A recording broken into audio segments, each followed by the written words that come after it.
tayo sa ating hard questions at tatanungin na po natin si Brother Eddie Villanueva sa mga personal na isyong kinasasangkutan po niya.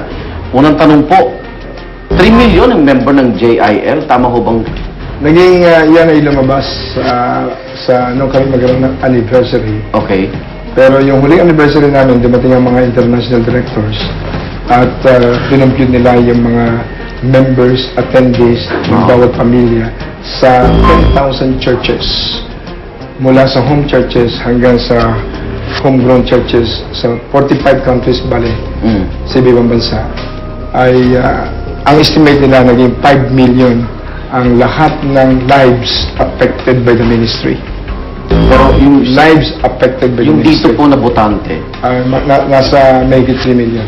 tama ho ba na 2 million lang yung nakuha niyong boto nung huli kayo tumakbo? Ay kasi order yan ng pinakamakapangyarihang tao sa Malacanang. Inorderan yung dalawang cabinet members.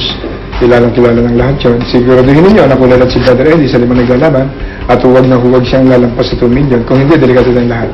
Noong po 2005, may estafang kaso na isinampa sa inyo. Si Mr. Benito Araneta na pinsan po ni First Gentleman Mike Arroyo. Kaugnay daw po ito ng inyong kasunduan na mag-joint venture ang Zoe Broadcasting Network sa kanyang Entertainment Network Limited.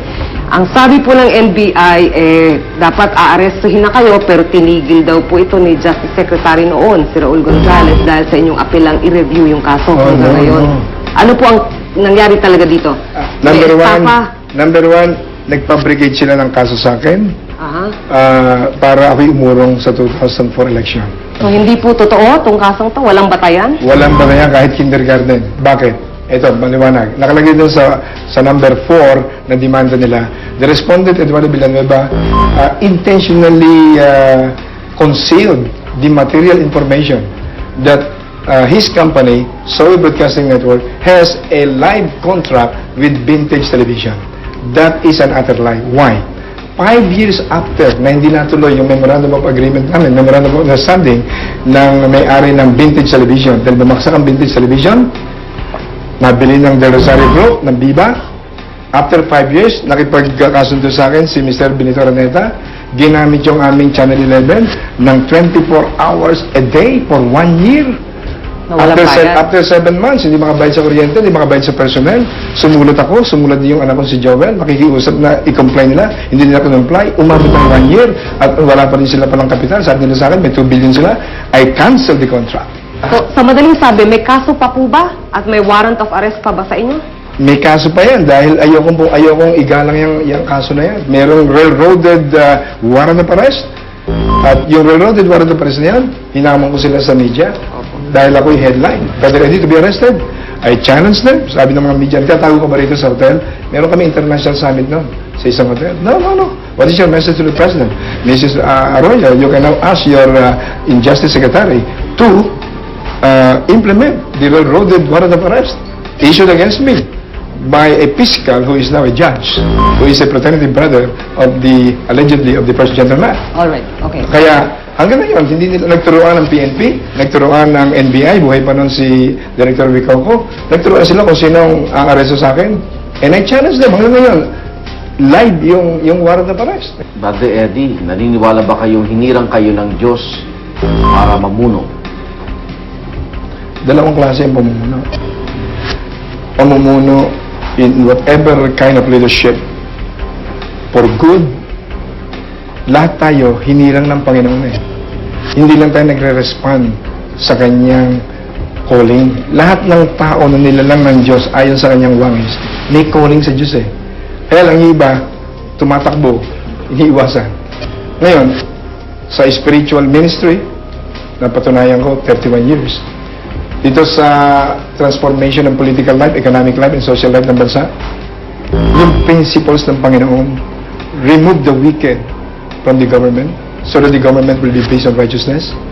When the righteous and authority, the people rejoice. When the wicked rule, the people mourn. Brother Eddie, batay ba sa pagsasaliksik ng GMA News Research, may mga eskwelahan daw pagmamayari ang inyong pamilya. So ilan po ito? May bayad daw ho ba ito? Paano kumikita yung operation? Yan ang isang pagkakamali ng researchers niya.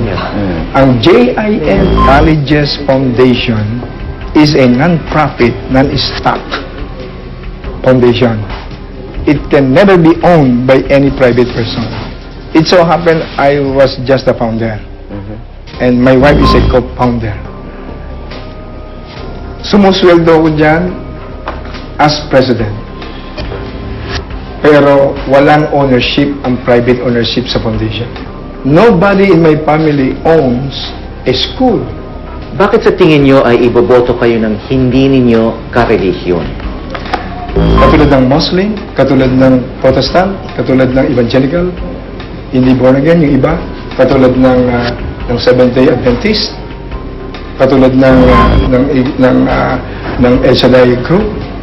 Maraming sumusuporta sa amin. Kasi isa lang ang bagay ang gusto nila. Yung godly, na may integrity, may track record na incorruptible. Yun ang kanilang common denominator. Kaya magtataka kayo, ang supporter namin nanggaling sa lahat ng reliyon halos. Ano? Kahit na hindi nagmamahal sa Diyos. May mga atheists na sumusuporta rin sa amin. Dahil kabisado nila si Brother Eddie, full-blooded Democrat. Ibig sabihin, alam nila na magkakaroon ng isang pamahalaan na halos lahat ng pondo mababalik sa pangangailangan ng sambayan ng Pilipino.